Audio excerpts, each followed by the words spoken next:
The Luba robot mower by Mammotion has a lot of features that are raising the bar for autonomous residential robots. Its racing car design makes it the coolest looking robot on the market. Luba's 10 amp hour battery provides 180 minutes of continuous mowing, up to 5,000 square meters or 1¼ acres. If you have a large lawn, Luba will automatically recharge and pick up where it left off. This 4-wheel drive robot is stout, weighing in at 20 kilograms or 44 pounds, with a very low center of gravity so it can mow steep slopes up to 75%. But the best feature in my opinion is its GPS navigation system that provides centimeter accuracy without boundary wires. Knowing its exact position means it mows an efficient pattern of stripes instead of bouncing randomly inside a boundary wire like other robot mowers. In addition, the physical boundary wires are prone to accidental cuts, which are hard to find and renders other mowers useless until fixed. Luba was released on Kickstarter a little over a year ago in June 2022. Based on my hands-on experience and feedback from a very active user community on Facebook and Reddit, I can confidently say this robot mower isn't perfect, but it's definitely a winner. Mammotion sent me an AWD 3000 at my request, so I could evaluate it and make this video. I wasn't paid by Mammotion for this video, but I'm a member of their affiliate program. If you decide to buy one, please use the link in the video description and I'll receive a small commission to help fund the channel. Luba comes with an RTK antenna, which stands for Real-Time Kinematics. I'm sure you've heard of GPS, or Global Positioning Satellite, which is a common feature in smartphones and car navigation these days. RTK is a combination of GPS tracking by the Luba robot, which is moving, plus the RTK antenna, which is fixed. This military-grade level of tracking is how Luba can know its exact position on the planet within 1 centimeter. To work most effectively, the Luba and the RTK antenna need a clear enough view of the sky to see around 20 GPS satellites or more. Placement of the RTK antenna seems to be the #1 issue with users. Luba comes with a pole so you can install the RTK directly with the charging dock. But I wanted to put the dock near the house for power and security, so I took a risk and I attached the RTK to the fence in between the two houses. This was a bit of a risk because the two houses are tall and they could be blocking some of the satellites. The RTK has a light that blinks green when it's initially powered on, but solid green means it's tracking enough satellites. The most common advice to correct position issues is to mount the RTK on the edge of your roof with a clear view of the sky. I figured that would be my last resort if it didn't work on the fence, but knock on wood, I haven't had any tracking issues so far. This is an aerial view of the property where I'm evaluating Luba. The front yard is divided into 4 zones: the main lawn, the parkway near the street, the garden area above the front sidewalk, and the strip on the far side of the driveway. Keep in mind, the Luba AWD 1000 only supports 3 zones, the 3000 supports 6, and the 5000 supports 10. We can possibly add a 5th zone in the backyard at some point, but for this test I was focused purely on the front. Zones are defined as tasks in the Mammotion app. You use 2 joysticks in the app to outline each of your zones and train Luba on your boundaries. I'd love to see them add a feature to define waypoints in the corners so it would just drive straight between 2 points, maybe in a future update. When mapping your zones, it's important not to get too close to things that define the border, like the house or a fence. Luba needs room to turn, and the bumper will hit things if you get too close. You also need to define paths between zones or Luba won't find its way back to the charging station. When a path needs to cross a driveway, be sure to put the path where you're unlikely to find cars. Luba can get stuck under a car, and if you don't notice it, you might need a new Luba. I had a lot of challenges getting Luba to correctly mow Zone 2, the parkway by the street. It's a thin strip of grass, and it kept going off the curb when turning around. It doesn't appear to have any kind of curb or cliff sensors, but that would be a great update in a future release. Oh well. I tried modifying that zone a few times, but I ended up deleting it and redefining it until I got it to work reliably. You can also define no-mow areas in your zones for things that don't move, like trees, fire pits, or playsets. The initial version of the Luba had 4 identical wheels with opposing treads. They recently revised it with these patented Omni wheels in the front, which make for much more efficient turning. Luba spends a lot of time turning, so less friction in the turns means it uses less energy and causes less damage to the grass. Mammotion R&D supposedly took a year and a half to develop the Omni wheels. I think they did a great job. The only con is that they may clog with dirt or mud or animal droppings and may need occasional lubrication. Luba mows in straight lines that you can adjust to any angle. You can also choose if you want a double cut in opposite directions. By default, it does a multi-point turn to reduce wear and tear on the grass.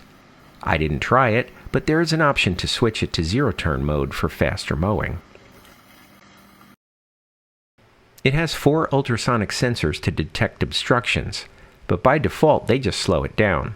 The front bumper is the main sensor to detect obstacles, and it requires a good amount of resistance to trigger it. I performed a test with my shoe, and Luba went right over it. I guess that's not big enough. So I tried a second time by turning the shoe on its side to make sure it would hit the bumper. The ultrasonic sensors slowed Luba down, but the shoe wasn't heavy enough to push the bumper. Okay, well that's a good way to ruin a pair of shoes.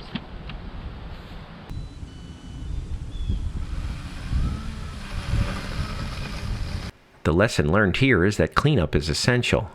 Sticks, small toys, and jump ropes may not be seen by the sensors or trigger the bumper, and that could cause damage to the item or the mower. And in case you're wondering, it doesn't detect or avoid dog poop.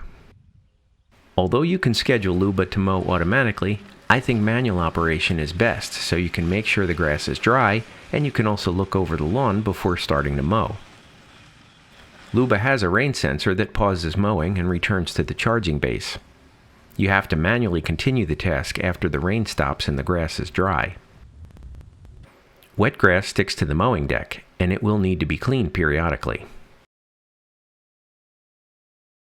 When mowing under trees, the Luba may lose its GPS position temporarily. It will automatically slow down or completely stop until the position is restored. Of course, there are a number of examples where Luba got confused and mowed outside of the task area, or into a no-mow zone.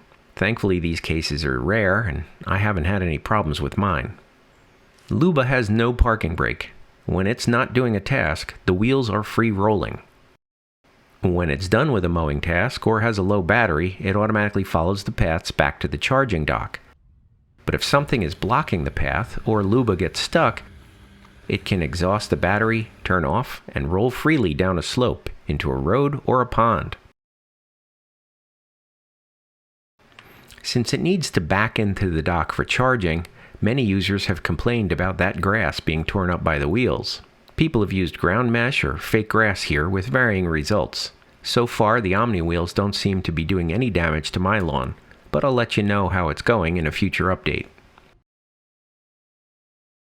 Luba looks cool right out of the box, but they also sell a sticker pack that makes it look even more like a race car. I'm not sure how long they'll last, but these stickers are a nice embellishment as long as your OCD can stand the inevitable wrinkles. Most users want to extend the life of Luba by protecting it from the sun and weather with some kind of garage. Mammotion sells a garage cover that attaches directly to the charging station, but many people have done some very creative DIY solutions. The toughest part of a homemade solution is ensuring that Luba can still receive the weak GPS signals through the roofing material. The Luba garage obviously does. Luba mows with 8 stainless steel razor blades that spin freely when new. Grass inevitably gets under them, so they won't spin for long, but that doesn't seem to affect performance. Some users with 3D printers have created blade guards to prevent grass from binding the blades, but I'm not sure it helps or is necessary. This diagram in the manual shows a slotted blade, which may have been the original design. The manual also contradicts itself by saying the blade should be replaced every 6 months, but further down on the page it says 3 months, so who knows. It seems the blades now have 2 holes instead of slots. That's a good thing because you can reverse them and get 2 lives out of each set. The website says to flip them after 50 hours and replace them after 100 hours. It would be nice if Luba could sense increased resistance from dull blades and remind you to replace them, or even just remind you every 50 hours. According to the website, Luba is rated for IPX6 water resistance, which means it should be protected against high-pressure water streams from any angle. The manual, however, says don't use a pressure washer to clean the product. You can hose it off and even wash the mowing deck, but not laying on its back. The cleaning video says to tip it on its side or lift from the front to rinse the bottom. And always dry it right side up. Luba is an expensive investment, so security is a major concern for users. Even though Luba is locked to your account and nobody else could use it, there's no way to prevent someone from stealing it while it's outside. The website claims there's an anti-theft system that sounds an alarm when there's unusual movement. But trust me, that speaker is so quiet it won't alert anyone. It also says you can use the lost feature, so you'll be alerted when Luba joins the thief's Wi-Fi. Well, I didn't test it, but I'm not sure it matters because that's too late anyway. Ideally, I'd prefer to get an alert as soon as Luba is picked up or taken off my property. Since the app doesn't provide this, I'm handling security in 2 ways. To act as a theft deterrent, I'm installing a Ring spotlight cam with a solar panel that will keep an eye on the Luba when it's docked. Plus, it will turn on the light, begin recording, and send a notification when it detects motion on that side of the house. To help recover Luba if it gets stolen, I installed an Apple AirTag in a waterproof tag vault and attached it in the wheel well. That should provide a notification if someone removes it from the property and give real-time tracking to its location. Broken axles seem to be a common weak point, so I'd expect some improvements to those parts in a future update. The warranty period may vary by location, but in the US, Mammotion provides a generous 2-year warranty on the main body and battery, and 1-year warranty on the charging station and RTK.